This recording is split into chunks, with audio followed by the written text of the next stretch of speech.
Hi, நம்ம இன்றைக்கி இந்த வீடியோவில் வந்து சிக்கன் குழம்பு வந்து எப்படி செய்யறதுன்னு சொல்லிட்டு பார்க்கலாம். இது கொஞ்சம் டிஃப்ரெண்ட்டாக வந்துருக்கும். அதாவது சப்பாத்தி, இட்லி, தோசை இந்த மாதிரி நீங்கள் வச்சு சாப்பிட்லாம். இது வந்து செய்யறதுக்கு என்னென்ன பொருட்கள் வந்து தேவையான பொருட்கள் வேணும்னு சொல்லிட்டு பார்த்துக்கலாம். 1 டீஸ்பூன் அளவுக்கு மிளகு, 1 டீஸ்பூன் சீரகம், 1 டீஸ்பூன் சோம்பு, கொஞ்சமாக வந்து மல்லி எடுத்துக்கோங்க. பட்டை, கிராம்பு இந்த அளவுக்கு வந்து எடுத்து வச்சுக்கலாம். அப்புறம் நீளமாக கட் பண்ணி வச்சுருக்க பெரிய வெங்காயம், கொஞ்சமாக பூண்டு, கருவேப்பிலை, கொஞ்சமாக இஞ்சி, தாளிக்க கொஞ்சம் சின்ன வெங்காயம் வந்து இந்த மாதிரி தனியாக எடுத்து வச்சுக்கலாம். ஸோ தேவையான பொருட்களை வந்து பார்த்தாச்சு. இப்போ வந்து மசாலா ரெடி பண்ணுறதுக்கு கொஞ்சமாக வந்து பேனில் வந்து எண்ணெய் சேர்த்துக்கோங்க. இப்போ எண்ணெய் ஓரளவுக்கு நல்லா காஞ்சதும் இதில் எடுத்து வச்சுருக்க மசாலா ஐட்டம்ஸ், அதாவது பட்டை, சோம்பு, கிராம்பு, குருமிளகு இது எல்லாமே போட்டு லைட்டாக வந்து எண்ணெயில் வறுத்து விட்டுக்கலாம். அடுத்து இஞ்சி இந்த மாதிரி தட்டி நம்ம வந்து மசாலாவில் வந்து சேர்த்துக்கலாம். அதுக்கடுத்து பூண்டு கொஞ்சமாக வந்து இந்த மாதிரி தட்டி விட்டுட்டு நம்ம வந்து கொஞ்சமாக சேர்த்துட்டு நல்லா வந்து இது எண்ணெயில் வந்து வதக்கி விட்டுக்கலாம். அதுக்கடுத்து நம்ம கொஞ்சமாக வந்து ஒரு கைப்பிடி அளவுக்கு வந்து தேங்காய் இந்த மாதிரி துருவி வந்து இதில் சேர்த்துட்டு நல்லா வந்து எண்ணெயில் வறுத்து விட்டுக்கலாம். இப்போது தேங்காய் வந்து லைட்டாக கலர் சேஞ்ச் ஆகிற அளவுக்கு இந்த அளவுக்கு நல்லா வந்து வறுத்து விட்டுட்டு இதில் கொஞ்சமாக கருவேப்பிலை வந்து சேர்த்துக்கோங்க. இப்போ இது எல்லாமே நல்லா வந்து வறுத்து விட்டுக்கலாம்.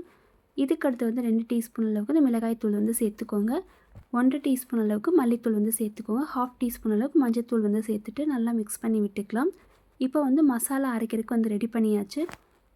இப்போது இதை வந்து ஜாரில் வந்து போட்டுட்டு கொஞ்சமாக வந்து தண்ணி சேர்த்துட்டு இந்த மாதிரி வந்து மசாலா மாதிரி அரைச்சி எடுத்துக்கலாம். இப்போ வந்து குழம்பு தாளிக்கிறதுக்கு பேனில் கொஞ்சமாக வந்து தேங்காய் சேர்த்துக்கோங்க. தேங்காய் சேர்த்தும் போது நல்லாயிருக்கும், அதனால் கொஞ்சமாக வந்து தேங்காய் சேர்த்துக்கலாம்.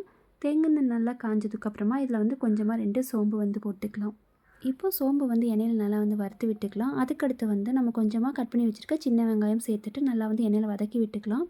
அதுக்கடுத்து தான் நம்ம நீளமாக கட் பண்ணி வச்சுருக்க பெரிய வெங்காயமும் சேர்த்துட்டு நல்லா வந்து எண்ணெயில் வதக்கி விட்டுக்கலாம்.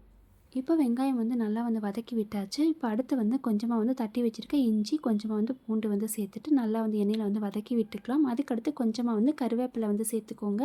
இப்போ இது எல்லாமே நல்லா வந்து வதக்கி விட்டுட்டு கட் பண்ணி வச்சுருக்க 3 தக்காளி வந்து இதில் சேர்த்துட்டு கொஞ்சமாக வந்து தக்காளி கலவாக அந்த உப்பு சேர்த்துட்டு இது எல்லாமே வந்து நல்லா வந்து வதக்கி விட்டுக்கலாம். இப்போது வெங்காயம், தக்காளி ஓரளவுக்கு நல்லா வதங்கி வந்ததும் நம்ம அரைச்சி வச்சுருக்க மசாலா வந்து இதில் சேர்த்துட்டு இதுக்களவாக தண்ணி வந்து சேர்த்துக்கலாம். தண்ணி கொஞ்சம் அதிகமாகவே சேர்த்துக்கலாம். இப்போ இது எல்லாமே வந்து நல்லா தண்ணி ஊற்றி மிக்ஸ் பண்ணி விட்டுட்டு இப்போ குழம்புக்கு தேவையான அளவுக்கு உப்பு வந்து சேர்த்துட்டு இந்த மசாலா வந்து ராஸ்மெல் போகிற அளவுக்கு நல்லா வந்து ஓரளவுக்கு கொதிக்க வச்சுக்கலாம். இப்போ குழம்போட பச்சை வாசனை போயிட்டு ஓரளவுக்கு நல்லா கொதித்து வர டைமில் நம்ம கழுவி வச்சுருக்க சிக்கன் வந்து இதில் சேர்த்துக்கலாம். சிக்கன் சேர்த்துட்டு நல்லா வந்து மிக்ஸ் பண்ணி விட்டுக்கோங்க. முடிஞ்ச அளவுக்கு இந்த அளவுக்கு தண்ணி மாதிரி வச்சிட்டிங்க அப்படின்னா குழம்புல வந்து சிக்கன் வந்து வேகும்போது கொஞ்சம் ட்ரை ஆகிறதுக்கும் சரியாக இருக்கும். அதனால ஓரளவுக்கு கொஞ்சமாக வந்து தண்ணி வந்து சேர்த்துக்கோங்க.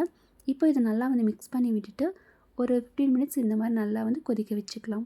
இப்போ வந்து குழம்பு ஓரளவுக்கு நல்லாவே கொதிச்சு வருது. இந்த மாதிரி ஸ்டேஜ் வந்ததுக்கப்புறம் கொஞ்சமாக வந்து எண்ணெய் பிரிஞ்சு வரும். இதுக்கப்புறமா வந்து நீங்கள் குழம்பு ஓரளவுக்கு ட்ரை பண்ணிட்டீங்க அப்படின்னா டேஸ்டியான இந்த மாதிரி சிக்கன் குழம்பு வந்து ரெடி ஆயிடும். நீங்கள் ஒரே மாதிரி செய்கிறதுக்கு இந்த மாதிரி ஒரு டைம் ட்ரை பண்ணி பாருங்கள். இது வந்து சப்பாத்தி, தோசை, இட்லி இந்த மாதிரி வச்சு சாப்பிடலாம். ரைஸ்க்கு ஓரளவுக்கு நல்லாயிருக்கும்.